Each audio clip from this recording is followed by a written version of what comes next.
متابعين قناة زاش، مرحبا بكم في قصة اليوم غنعاود لكم قصة، ولكن هاد القصة ماشي من الخيال. هذه قصة حقيقية، ومولات هاد القصة هي اللي عاودتها براسها. هاد القصة وقعت في مصر لواحد جوج ديال الأزواج، كانت حياتهم الزوجية كلها مشاكل، ديما الصداع والغوات والمدابزة بيناتهم ديما. الأم كان في عمرها 19 عام، درويشة مسكينة وبنت غلابة كيف كيقولوا المصريين. والأب كان سكير وديما سهر الليالي وكيدخل حتى الصباح للدار، ديما جايب الكاو. اصلا كان عندهم جوج الوليدات، البنت هبه 4 سنين اللي عليها دايره هاد القصه، والولد عنده 6 شهور. هذيك الام كان ديما كيسلخها مسكينه، وقت ما يجي كاعي من الخدمه ولا من السهره ديالو كتبان له فيها كيبقى يسلخ فيها، تطلع ليها الدم وعيات. واحد النهار مشات جابت ليسانس وخلات ولادها في الدار وخرجت للشارع، خوات عليها هذاك ليسانس وشعلت فيها العافيه، وبقات حتى ماتت مسكينه منتحره. ناض رجلها وعيط لمو كيقول لها عتقيني عتقيني، راه ديك المسخوطه تكبات على راسها ليسانس وتحرقات وماتت، عتقيني. مهم صافي جات مو وداروا ليها العزو ديالها باش يغطيو على كثره الهضره ديال الجيران والاسئله اللي كدور بيناتهم. راه هو السبب تقتلت راسها وديما كيضربها ومعيشها في العذاب. مهم هما كيغطيو على هذا الشيء بحجه انها مازال صغيره وما قدراتش على مسؤوليه الزواج، الدار والدراري والراجل ما قدراتش مسكينه. هادشي باش كانوا كيغطيو على الحديثه تحرقات راسها مسكينه. وهنا هبه كانت كل مره كتجي عند جدها تسولها جده فينا يا ماما، كتقول لها دابا تجي مشات تقضي واحد الغرض وغتجي. كانت مسكينه صغيره عندها 4 سنين ما عارفاش، وقت ما كتجي كتبكي كتسول على امها كتقول لها جدها نفس الجواب، راه مشات دابا تقضي واحد الغرض ودابا ترجع. حتى دارت هبه 6 سنين صافي تعودات على الوضعيه واقتنعت باللي امها مشات وتخلات عليهم وما باقيش غترجع. بقات عايشه هبه مع باها وجدها وعمتها اللي كانت ما مزوجاش، وباها باقي على نفس عادته، كيسهر الليل وما كيدخلش للدار حتى الصباح وديما سكران والمخدرات. حتى كبرات هبه ولات بعمر المدرسه، خصها تدخل المدرسه، خصها تقرا، وما كانش كان كيخليها تمشي للمدرسه. جدها كانت وقت ما تنوض تبغي تشري ليها الحوايج والادوات كان كينوض وكيعارضها، كيقول لها ما بغيتهاش تمشي تقرا، انا بنتي ما بغيتهاش تخرج. كتقول لي راه قيدتها في المدرسه وخاصها تدخل تقرا مع الوليدات اللي قدها، راه ولات في العمر خاصها تقرا. كيقول لها شوفي انتي مي على عيني وراسي، ولكن حتى لهنا ولا ما تدخليش في تربيتي لبنتي. مو سكتات وما عرفات ما تقول ليه، مازال شافت تعيات وقالت ليه انت ولدي حر في بنتك. دازت الاعوام وهبه كبرات وهي غير في الدار، ما كتخرجش، ما كتمشي للمدرسه، ما كتخرجش للزنقه، ما كتمشي تجيب شي حاجه من الحانوت. دارت 11 عام وكانت آية من الجمال. بكثرة داك الجمال اللي كان فيها كانت غير كتطلع تبغي تنشر في السطح. وانتم عارفين كاينين شي ديور في مصر السطوحه ديالهم محلولين، يعني كيمشي كيبان. كان اللي كيشوفها غير من السطح تتعجبو وتيدي مو كيمشي يبغي يخطبها. وكان جدها وقت ما كتفاتح باها في موضوع الخطوبه كان كيرفض، لا لا انا ما غنزوجهاش وهي باقا صغيره وغتمشي تتعذب وهي مازال صغيره وما عارفاش كيفاش تجيري الحياه ديالها. وصافي مو تاني كتشوف كتقول ليه انت تعرف. هنا غتقولوا باللي بعدا راه فكر ليها باها ودار بحسابها، ولكن راه غنصدمكم الا عرفتوا السبب علاش كان كيرفض انها تزوج. مهم الا معكم شي دراري صغار كيسمعوا معكم حاولوا دوزوا الفيديو ولا ما تخليوهمش يسمعوا. المهم كيف قلنا من قبل، بات هبه شخص غير طبيعي، شبعان مخدرات وحشيش وشراب. كان التفكير ديالو هو كيفاش بنتي ياخدها شي واحد براني، انا باها وانا اولى فيها.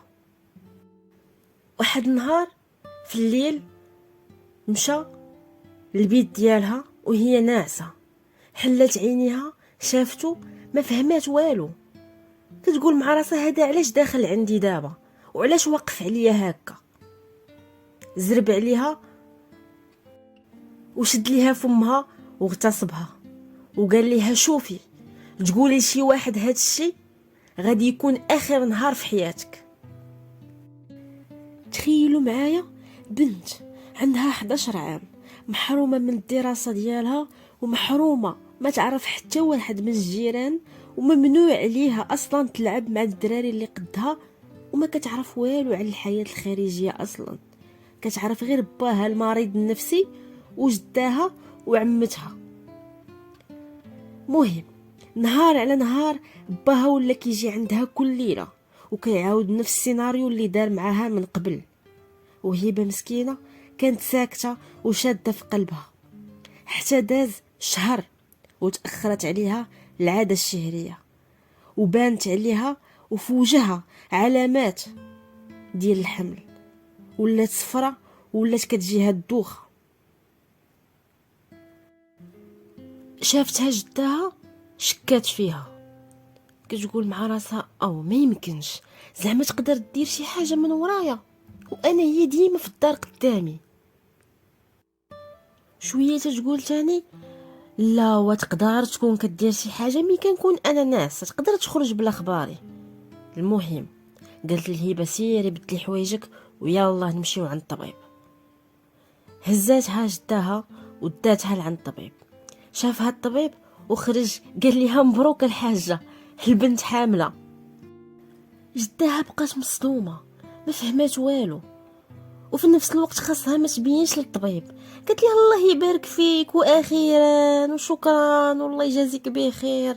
مهم هزات هبه داتها للدار وهي تقلب عليها 180 درجه، بقات كتضرب هبه كتضربها وكتقول لها شكون مول هاد الفعله، وهبه مسكينه ساكته وما قاداش تدوي خايفه من باها اللي يقتلها. جدها بقات كتضربها وهبه ولات كلها مسكينه دمايات وكلها ضرابي. جدها عيات بالضرب، جلست شويه ورجعت فيها الجهد وهي تعاود تشدها تاني. قلت لها شكون اللي دار فيك هاد الحاله، والله حتى نقتلك ونقتلك انتي وياه ونشرب من دمكم بجوج. هبه عيات من الضرب وقالت ليها وصدماتها بابا كان كيجيني كل ليله وقال لي الا قلتيها لشي واحد غندبحك. جدها وقفت في بلاصتها ما تحركاتش، تصدمات، ولكن تيقاتها حيت هبه معاها في الدار وقدامها 24 ساعه على 24 واصلا عارفه ولدها منحارف خارج الطريق وماشي بعيد يدير هاد الشيء. شدات هبه وقالت ليها شوفي هاد الشيء يبقى سر بيناتنا ما تقوليه لحتى واحد. بقات ديك الجده كتسنى في ولدها يرجع، وطبيعه الحال رجع للدار سكران بحال ديما، حل الباب ويتنزل عليه مو بالعصا. قالت ليه اش من وجه عندك واش من دين عندك وكيفاش عطاتك نفسك انك تهتك العرض ديال بنتك بيديك؟ واش ما كفاكش انك يتمتيها وما كفاكش انك كنتي سبب في موت امها؟ راه ما يمكنش. قالت لي واش الشيطان لعبك حتى لهاد الدرجه؟ راه حاشا واش تكون انسان، حاشا. قالت لي الحيوان وما كيديرش هاد الفعله اللي درتي، الله ياخذ فيك الحق. كيفاش غادي نسترو هاد الشيء وهاد الفضيحه اللي فضحتينا؟ الله يلقيها لك. شبعت فيه دعاوي صافي خرج ما بقاش جاوبها. جدها سدات على هبه مده الحمل كامله في واحد البيت حتى قربت هبه تولد. هزوها داوها للسبيطار هي وعمتها وولدت هبه داك الوليد وسماتو عبد الستار. ولداتو وعطاوه لهبه قالوا لها رضعاتو وهبه بكثره العيا والتعب ديال الولاده ذاتها ما قدراتش تحمل ونعسات. الوقت اللي هبه ناعسه فيه جدها هزات داك البيبي وعطاتو لعمتها وقالت لها سيري رميه في شي بلاصه. مشات شافت الشارع خاوي وهي ترميه حدا واحد المسجد. فاقت هبه وبغاو يهزوها باش يمشيو للدار. كتسول جدها فين هو ولدي، انا بغيت ولدي، فين هو ولدي؟ قالت لها جدها اش من ولد، اش من ولد الحرام، ما يمكنش. قالت لها ما بقى عندك لا ولد لا والو، صافي فضيحه وتهنينا منها. دازت الايام، عمتها وهي تجي عند جدها وتقول ليها هبه خاصنا نستروها، وباش نستروها انا كنعرف واحد السيد وهو اللي غيسترها، يتزوج بها غير واحد المده ديال شهر ويطلقها. المهم تسمى مزوجه ومطلقه. قالت لها جدها واخا ماشي مشكل. عيطوا على داك السيد ما فاهم والو، جا عندهم للدار، سلام سلام كذا كذا، دواو معاه. قال لهم شوفوا انا راه مجوج وعندي وليداتي، ولكن باش نستر على هبه نتزوجها فقط مده شهر ما نفوتهاش وغنطلقها. قالت لها جدها وعلينا ماشي مشكل، داكشي اللي بغينا حتى حنا. تزوج بهبه وتكاتب معاها وداها عنده للدار. هبه ولات بحال الخدامه في ديك الدار مع مرض داك السيد. طيبي عجني غسلي صبني ديري فعلي تركي، عيات. وكانت مازال صغيره هبه. كانت هبه في هذيك الدار بحال الخدامه. كانت كتقول لها مرت هذاك السيد راجلي ستر عليك خاصك تجازيه، وباش غتجازيه تكوني خدامه عندنا. مهم كمل داك الشهر، طلقات هبه ورجعت لدار باها. كانت عندها على الاقل حريه اكثر من قبل. واحد النهار خارجه هبه شافها واحد الولد تقريبا في جهه الثلاثينات، عجباتو تبعها. هبه كانت مازال صغيره وما عارفاش، بقات كتجري هو يتبعها. قال لها شوفي غير ندوي معاك. خافت منه وهربات. عرف دارهم فين ساكنه وبقى ديما تيعس عليها حتى كتخرج. واحد النهار خرجات وهو يشدها، قال لها شوفي انا بغيت غير ندوي معاك، تي عجبتيني وانا ما كرهتش لو نتزوج بيك. هبه شافت فيه. كبرت هبه وكبروا معاها ولادها. واحد النهار جالسه كتفرج في برنامج ديال مجهولي الهويه، بانت لها واحد المراه جايبه واحد الولد وكتقول باللي هاد الولد لقاوه في البلاصه فلانيه حدا واحد المسجد. هذاك الولد كيقول باللي انا بغيت نعرف با امي شكون هما. لقاوني في هاد البلاصه حدا واحد المسجد. وفي هذاك البرنامج الولد كان سميتو والد، وهبه كانت مسميه ولدها الاول عبد الستار. هبه في واحد التصريح كانت قالت باللي هذاك الولد شي حاجه غريبه شداتها ليه، وكتقول باللي هذاك الولد هو ولدها اللي كانت ولدات من باها ولا حولها. بقات هبه كتبكي وما عرفت ما دير، وهي تمشي عند راجلها وقالت ليه رجع لي ولدي. قال ليها واش انتي حمقى، اشنو غتقولي لولادك، هذا ولدي من با. قال ليها راه ما يمكنش. شافت حتى عيات ولقات كلامه وهضرته على صح، شدتها في خاطرها وقلبات الموضوع. هبه كتقول باللي كانت مع راجلها هاد السكير 15 عام، كلها عذاب وضرب، وكان كيجيب لها الرجال والبنات للدار وما كانتش كتقدر تهضر. وكانت كبرات وكبروا ولادها وخافت على راسها وعليهم. زعموها باش ترفع عليه دعوة الطلاق بسبب الضرب، وفعلا ربحت القضية وطلقت منه. من بعد فتح عليها الله وجاها واحد الانسان اخر اللي غيتزوج بها حتى هو، وعاشت معاه بولادها حتى هو كانوا عنده الولادات من قبل وعاشوا مجموعين. واحد النهار جا خو طليقها اللي هو عم ولادها، قال لها راه بغيت نشوف ولاد خويا. طلع عندهم للدار، دخلت هبه مع راجلها للبيت وبقى هو مع ولاد خوه. واحد شويه خرجت هبه ما لقاتوش، قالت لهم فين هو عمكم؟ قالوا لها راه مشى. علاش مشى؟ قالوا لها ما عرفت. هزت التليفون هبه وعيطت ليه، قالت لي الو علاش مشيتي، ياك لاباس ياك هادي؟ قال لها انا ما نقدرش نشوفك مع شي واحد اخر. قالت ليه كيفاش ما فهمتش؟ قال لها خويا وطلقتي منه وانا ما كرهتش ناخذك انا، خيرنا ما يديه غيرنا بهاد المقوله هذه. قالت لي لا سمح لي ما يمكنش، وانا مرا مزوجه دابا، والعلاقه اللي كتجمعني بك حاليا غير انك عم ولادي لا غير. ما تسرطاتش ليه، وكيف قلنا من قبل هبه كانت زوينه. حقد عليها وفكر كيفاش ينتقم منها. اش غندير ما غندير؟ مشى عند خوه اللي هو طليق هبه، قال ليه حرشو مزيان وحرضو. قال ليه راه مشيت عند هبه ومشيت عندها للدار باش نشوف الدراري، ولقيتها مع راجلها، وتبارك الله البنت عندك ولات عزبه كبيره، وكيفاش بنتك تولي جالسه مع واحد غريب وهذا وهذا وكذا مجرى. شعر رجع مزيان. قال لي علاش هبه تزوجات؟ قال لي ويلي، قال لي تزوجات وساكنه معاه ومع ولادو. قال لي لا ما يمكنش، قال لي حق لها داكشي علاش رفعت عليا دعوه الطلاق، ولكن انا غادي نوريها، انا غنتقم منها. عطاه خوه النعت ديال الدار ولا حاضي هبه، كيشوفها معاش كتخرج معاش كتدخل، مع من كتمشي مع من كتجي. واحد النهار عيطت ليها صاحبتها قالت لها عافاك راه بغيت نمشي نتقدى شي حاجه، واش تمشي معايا؟ قالت لها نمشي معاك. يلا نزلوا من العماره. خرجت من باب العماره سمعت شي واحد تيعيط ليها ملتم مغطي وجهه. قال لها هبه. يلا تلفتت شافت فيه هو يخوي عليها المقاطع في وجهها، خلاها كتغوت وكتشوى وكتشوط وكتبكي، ونص وجهها داب، العينين الفم الشعر كل شي مشى. قال لها باش مرة أخرى تحت ما يشوفك من غيري. مشات هي وصاحبتها لعند البوليس ودعاتو وعطاتهم الوصف ديالو ومشاو شدوه، وفاش اعتقلوه حكموا عليه ب3 سنين. ومن قبل هو كان متهم بجريمة قتل، ولكن ما تشدش حيث عدم ثبوت الأدلة، ولكن كانوا دايرين باللي إلا عاود دار شي منتف آخر غيتحكم في القديم وفي الجديد، وتعاود في المحاكمة وحكموا عليه ب15 عام.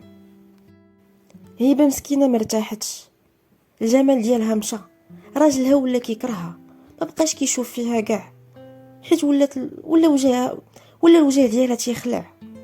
قالت لي عافاك عالجني داويني. قال لها كيفاش غنداويك وانا ما معاك حتى ولد، ما والدتش معاك، ما بيني وبينك والو اصلا، حتى هاد الزواج اللي متزوج انا وياك ما بقيتش باغيه، وليت كنكرهك وليت كنخاف منك. قالت لي عافاك داويني. قال لي ها ما والدتش معاك باش نداويك، شو على التفكير ديال الولاد والتفكير ديال الجمال ما تيدومش، الصغر ما تيدومش، الزواج راه ميثاق غليظ، وجعلنا بينكم مودة ورحمة. ما كاينه لا موده ما كاينه لا رحمه. انسان تيتزوج على شي جسم عجبو، على وجه عجبو، وحتى حاجه ما دايمه. قال لها صافي ماشي مشكل، بغيتي نداويك تولدي مني. وحملات هبه وولدت منه وليد. قالت لي انا حققت لك هذاك الشيء اللي بغيتي، داويني. قال لها مازال عندي شرط اخر. شوف الحقاره كي دايره. قال لها مازال عندي شرط اخر، انا غنتزوج مره اخرى وانتي تخدمي علينا. عاد فهمت هبه باللي راه ما غيداويهاش وغير كيستغل فيها. قالت لي شوف شتي هذا الاستغلال ديالك ضربه رحم ليا منك. هزت ولادها وقصدها ضرباها. رجعات للدار اللي هربت منها، رجعات لعند سبب المشاكل.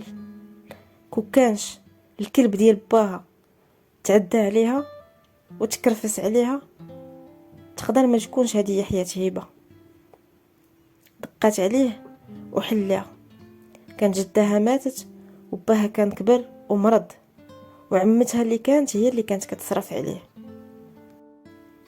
جلست قدامه وقالت ليه انا رجعت عندك، اسمح لي. مسكينه طلبات منه السماحه رغم انه هو سبب هاد المشاكل كامله اللي كانت واقعه، ولكن غير على قبل ولادها، حيت ما كانش عندها فين تمشي، ما كانت قاريه، ما كتعرف فين تمشي، ما خدامه، ما والو، ما عندهاش دار فين غتجلس هي ولادها. ضغطات على راسها وطلبت منه السماحه وجلست عنده. دازت الاعوام، ولاد هبه كبروا وباهم خرج من الحبس، دازت 15 عام. واحد النهار منى بنت هبه جات عند امها وقالت ليها راه كاين واحد الولد بغى يخطبني. هبه فرحات، قالت واخيرا غنرتاح وغنفرح وغنذوق طعم الفرحه، حيت حياتهم ساكن عذاب. قالت لها مرحبا به، قالت لها راه ما فحالوش، ولكن راه كيبغيني وكنبغيه. هبه قالت لها معليش. هبه كانت خرجت في واحد التصريح قالت باللي كانت مستعده تبيع الكلوه ديالها باش تقوم بنتها العرس. جا الولد خطبها، بقى معاها. واحد النهار منى جات عند امها وقالت لها ماما بغيت نطلبك واحد الطليبه ولكن ما تكعيش. قالت لها قولي يا بنتي، قولي روح قلبي. كانت كتحماق وتموت على ولادها. قالت لها قولي، عيني في داك، روحي في داك، غير نطقي، امر يا بنتي وانا ننفذ لك. قالت لها ما كرهتش قبل ما نتزوج نمشي عند بابا وناخذ رضاه. شافت فيها هبه وقالت لها انا ما نقدرش نحرمك من باك، ولكن بنتي راه قلبي ما يطمئنيش عليك. سيري عنده وشوفيه ولكن ردي بالك منه. قالت لها كوني هانيه ماما، راه 15 عام هو في الحبس، راه غيكون تبدل، غيكون تهد، غيكون ندم. قالت لها المهم انا غير كنوصيك غير باش ديري حسابك. داكشي اللي كان. عيطات منى لخطيبها وقالت لي اجي ديني عند بابا نشوفو. فعلا جهزها ومشى داها عند باها. شافها باها وفرح بيها وعنقها وجلست معاه وقال لها عافاك بنتي سمحوا لي وانا راني ندمت، و15 عام وانا دوزت في الحبس ورباتني وعاودت افكاري وانا غلطت وسمحوا لي.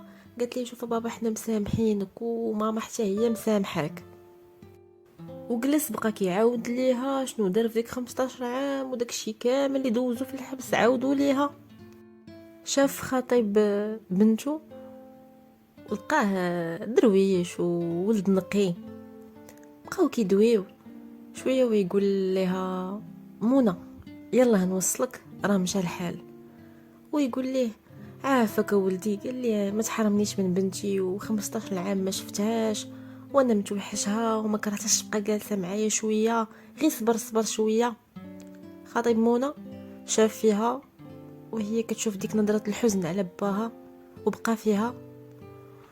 قالت ليه واخا يخليني معاه، انت غير سير وانا غادي نجي من بعد.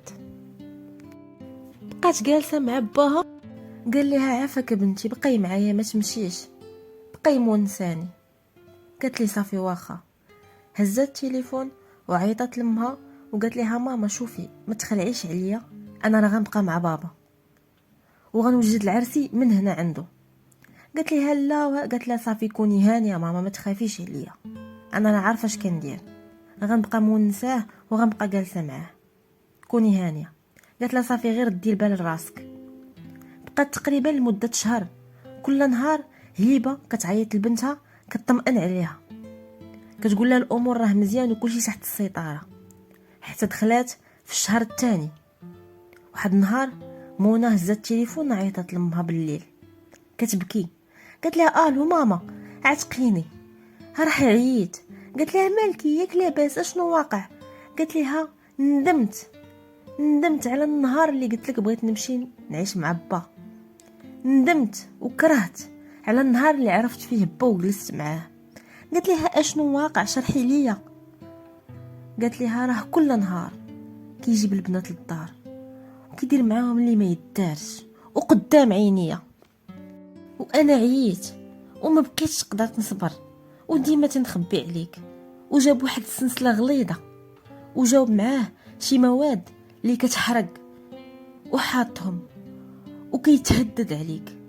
قال ليها قسما بالله حتى نعيش امك العذاب اللي عيشات وياه هذه 15 عام في الحبس. قالت ليها بقاي بلاصتك انا جايه دابا، انا بنتي جايه عندك دابا. قالت ليها لا ماما ما تجيش، راه الا جيتي غيقتلك. قطعت عليها التليفون ومشات هبه كتجري لعند البوليس وشكات بيه. قالوا لها صافي كوني هانيه حنا غادي نتصرفوا.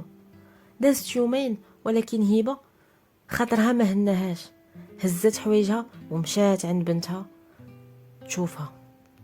بقات كتدق في الباب، حلت على بنتها عنقاتها ويجيبها ويجر هبه طليقته، جر هبه ودفع بنته منى، وبقى عليها كيضرب فيها بديك السنسله اللي حاط، هو اصلا كان محلف عليها حاطها ليها تما. شد ديك السنسله بقى كيضرب فيها حتى جات مسكينه منى وفرقاتهم. دفعت امها خرجتها برا الدار وسدات الباب، قالت لها هربي سيري هربي. ولكن الغريب في الامر هو علاش ما هربتش معاها البنت، هربت غير الام بوحدها. بقات تقريبا شي 2 سيمانات التليفون كيصوني على هبه. الو هبه، ايه البركه في راسك، بنتك راه ماتت مقتوله، تلاحت من الطابق الثامن. هبه جاتها الصدمه، جاتها هيستيريا، ما عرفاش ما دير. مشات عاوتاني ولقات بنتها مشتته في الارض. طبيعه الحال ما يخليوهاش توصل ليها حيت مليوحه من الفوق، وخاص الاجراءات ديال البوليس والطب الشرعي راكم عارفين.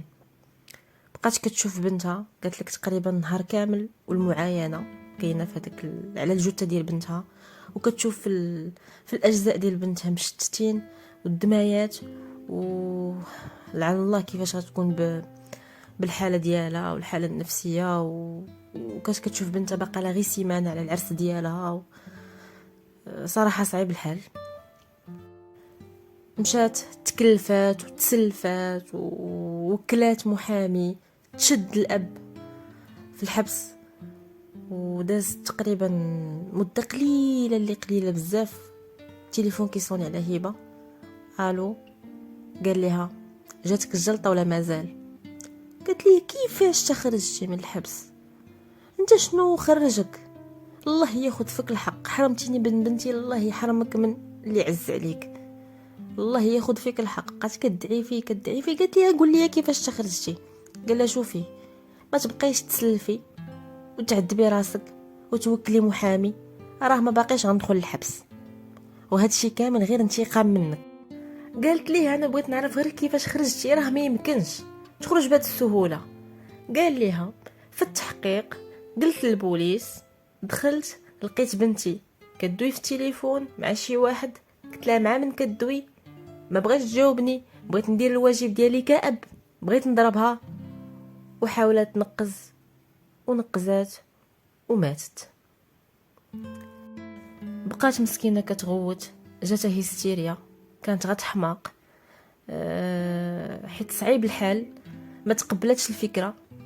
كبنتها قتل ليها بنتها وخارج خارج بدون عقوبه. بقات مسكينه كتغوت حتى طاحت وغيبات، هزوها داوها للسبيطار وعطاوها مهدئات. كانت هذه قصه هبه اللي سمع عليها الاعلام اللبناني طوني خليفه، وكان عطاوها تعويض من البرنامج، وسمع عليها حتى الاعلام المصري وعطاوها تعويضات. ولكن بمال الدنيا كامله ما تعطيهاش تعويض في هادشي كامل اللي داز عليها. تعويض على حياتها اللي ضاعت، تعويض على بنتها اللي مشات. هنا غتكون سرات القصه ديالنا. ما تنسوش تخليو لنا لايك ومشاركه وتفعيل الجرس، والسلام عليكم.